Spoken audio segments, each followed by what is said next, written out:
वहाँ पर चैत्य बहुत पुराना होते हुए भी बहुत ही सुंदर था। चैत्य अर्थात वही देवा बैठने का वह विहार, बैठने का वह देवालय वगैरह बहुत सुंदर था। उसके समीप में एक गंडक नदी बह रही थी। देखिएगा, आपको यह ध्यान में रखना है कि वहाँ पे एक चैत्य था और चैत्य के सामने क्या क्या था। तो चैत्य के सामने या फिर उसके समीप से, सामने यानी कि उसके बाजू में, समीप में या फिर नज़दीक में एक गंडक नदी बह रही थी। नदी का नाम गंडक, गंडक नदी बह रही थी। सामने रमणीक उपवन था। रमणीक यानी कि हमें बहुत ही एक आकर्षित कर देगा ऐसा एक उपवन। उपवन का मतलब होता है कि एक छोटा सा बगीचा।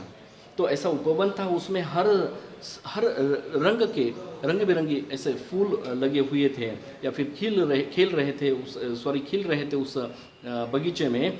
और उपवन के बीचों बीच पीपल का एक विशाल ऐसा वृक्ष था। उपवन में एक बड़ा सा पीपल का वृक्ष था जहाँ पर चबूतरा था। उस चबूतरे पर अब ये बैठ जाते हैं कौन? भगवान महावीर। देखिए, भगवान महावीर इसी पीपल के वृक्ष के नीचे बैठ गए और गांव वाले एक एक करके आते गए और उनके चरणों का स्पर्श करके उनके सामने भूमि पर ये लोग वहाँ पर सामने बैठ गए।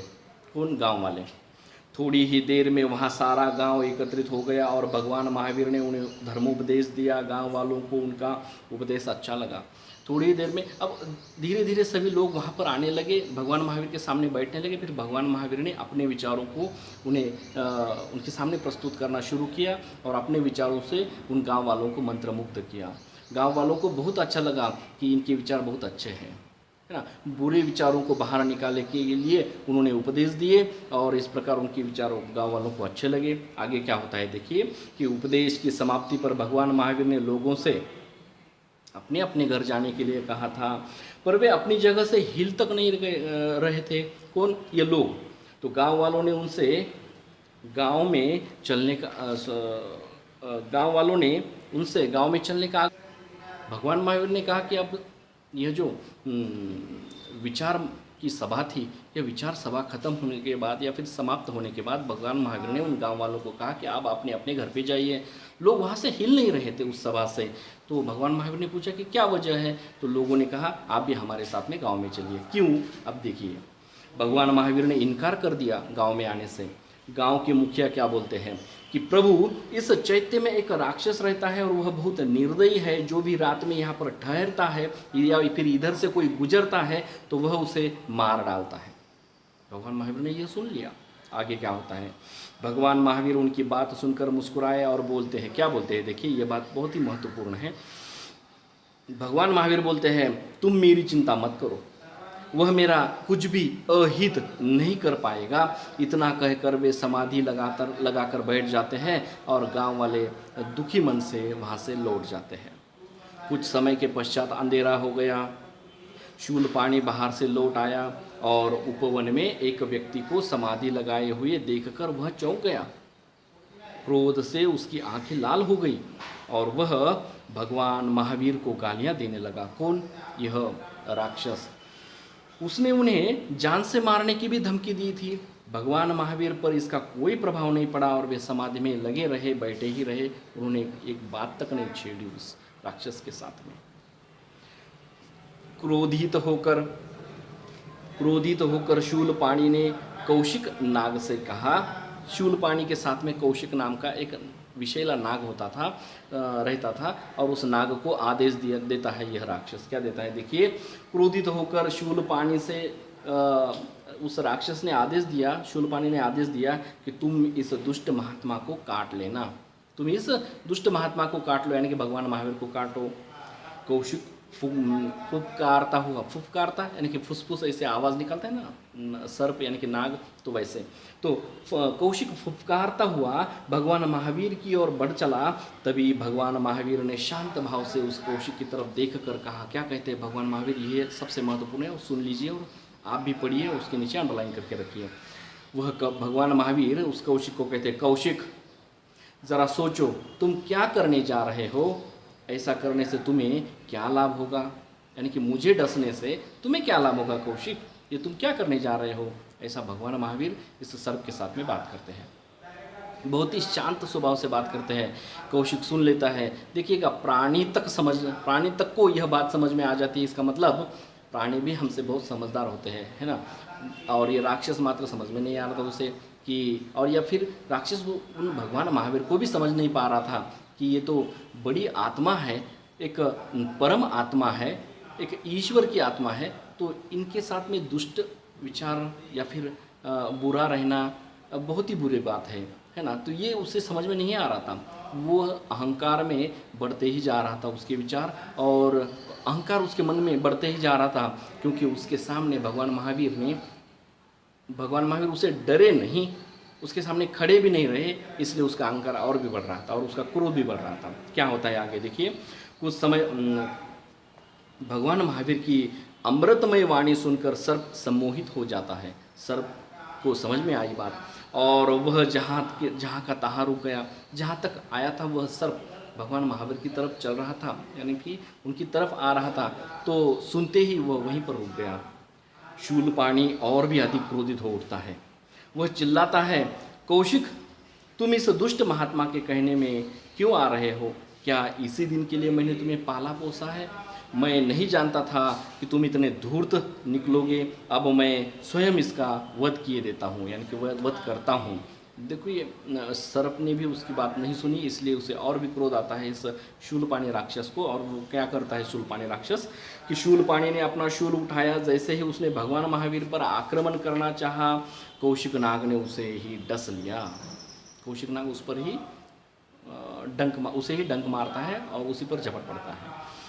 शूलपाणी धड़ाम से भूमि पर गिर पड़ा और तड़पने लगा। उसे तड़पता हुआ देखकर भगवान महावीर को बहुत दुख हुआ। उन्होंने कहा कि, क्या कहते हैं शूलपाणी को, शूलपाणी घबराओ मत, मैं अभी जड़ी बूटी लाकर तुम्हारा उपचार करता हूँ। भगवान महावीर जंगल की ओर निकल गए। अंधेरा होने के कारण उन्हें बहुत परेशान होना पड़ा, क्योंकि वो जो जड़ी बूटी है वो खोजने में उन्हें थोड़ी परेशानी हुई अंधेरे के कारण। लेकिन फिर भी कहीं से उन्होंने जड़ी बूटी खोज कर लाई, और वे क्या करते हैं देखिए कि फिर भी उन्होंने एक जड़ी बूटी खोज कर निकाली या फिर लाई, और जब वे लौटे तो गांव के बहुत सारे लोग वहाँ पर जमा हुए थे।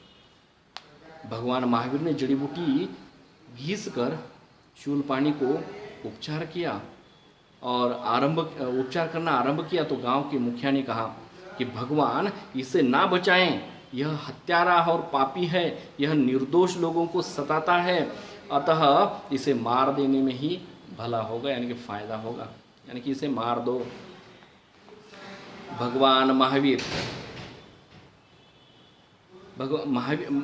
भगवान ने कहा इस मुखिया की बात सुनकर कि तुम्हारा कथन ठीक है। मुखिया को कहते हैं भगवान महावीर, तुम्हारा कथन ठीक है, पर इस समय शूलपाणी कष्ट में है, हमें कष्ट में पड़े हुए जीव की मदद करनी चाहिए। देखिए कितनी उदार आत्मा है भगवान महावीर, कष्ट में पड़े हुए जीव की मदद करनी चाहिए। शूलपाणी का स्वभाव है, और स्वभाव है कि दूसरों को कष्ट देना, लेकिन मेरा स्वभाव है कि दूसरों की मदद करना।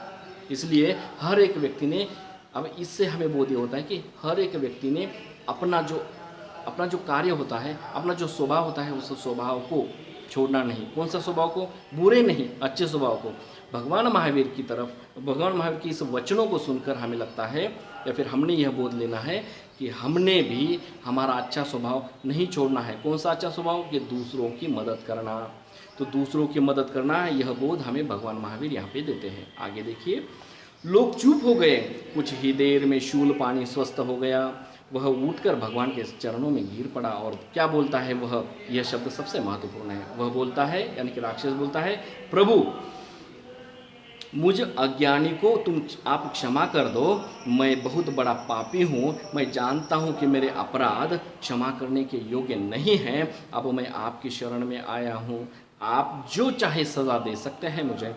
और भगवान महावीर ने उसे उठाते हुए उसे कहते हैं कि उठो वत्स, सच्चे मन से किया गया पश्चाताप ही सबसे बड़ी सज़ा है। भगवान महावीर कहते हैं कि सच्चे मन से किया गया पश्चाताप सबसे बड़ी सज़ा है। तो भगवान महावीर उसे छोड़ देते हैं, क्षमा करते हैं, और उसे भी बुरा लगता है, अपने किए कर्मों का पश्चाताप हो जाता है। और शूलपाणी कहता है कि मुझे अपना शिष्य बनाकर मुझे दीक्षा दीजिए। मुझे अपना शिष्य बनाकर दीक्षा दीजिए। मैं प्रण करता हूँ कि अब किसी को नहीं सताऊंगा। यह शूलपाणि ने उन्हें वचन दिया था कि अब किसी को नहीं सताऊंगा, मुझे दीक्षा दीजिए, मुझे आपका शिष्य बना लीजिए। भगवान महावीर ने उसके सिर पर हाथ फेरते हुए कहा, वत्स, आज से तुम मेरे शिष्य हुए। भगवान तुम्हारा कल्याण करेंगे। मानवता की सेवा करना ही सबसे बड़ा धर्म है और यही तुम्हारे लिए दीक्षा है। तो भगवान महावीर उन्हें दीक्षा में क्या देते हैं? दीक्षा में यानी कि गुरु की जो क्या कहते हैं उसे, हम गुरु की शिक्षा या फिर गुरु की जो मंत्र होता है, गुरु का मंत्र, तो गुरु मंत्र के रूप में भगवान महावीर इस शूलपाणि नाम के इस राक्षस को शिष्य बनाने के उपरांत क्या दीक्षा देते हैं? तो दीक्षा यह देते हैं, सबसे महत्वपूर्ण, उसके नीचे अंडरलाइन करनी है। तो दीक्षा देते हैं कि मानवता की सेवा करना सबसे बड़ा धर्म है और यही तुम्हारी दीक्षा है, यह बताते हैं। और फिर भगवान महावीर से दीक्षा पाने के उपरांत शूलपाणि नाम का यह जो राक्षस है, यह उसका पूरा जीवन बदल चुका था और अब मात्र वह परोपकार करने लगा था, लोगों को मदद करने लगा था, अब उसी काम में व्यतीत होने लगा था। अब मात्र हम इस पाठ्यघटक से यही समझेंगे कि दोस्तों, भगवान महावीर के जो विचार है, जैसे कि शांति, दया, शील, क्षमा और धैर्यता, क्योंकि संकट था भगवान महावीर के सामने, वह शत्रु था, फिर भी वे धैर्य के साथ में उसके सामने डटे रहे, खड़े रहे और उस आए हुए उस संकट का उन्होंने डट कर सामना किया, धैर्य के साथ सामना किया, लेकिन शांति के साथ किया और अंत में विजय उनकी ही हुई। तो विजय पाने के लिए, यश पाने के लिए, सक्सेस होने के लिए हर एक बच्चे ने, हर एक छात्र ने शांत, शील, क्षमा, इस स्वभाव के गुणों को अपनाना जरूरी है। और हमारा जो धर्म होता है, हमारा जो कर्तव्य होता है, मनुष्य का जो कर्तव्य होता है, वह है सामने वाले व्यक्ति की, अर्थात जो भी संकट में है ऐसे व्यक्ति की मदद करना। तो मदद करना हमारा गुण होता है और इस गुण को मत छोड़िए और आप यश के लिए, सक्सेस के लिए हमेशा तैयार रहिए। विजय अंतिम आपकी ही होगी, अंत में विजय आपको ही मिलेगी। ठीक है, तो यश आपके चरण को जरूर पकड़ेगा। यही बोध हमें इससे लेना है। धन्यवाद।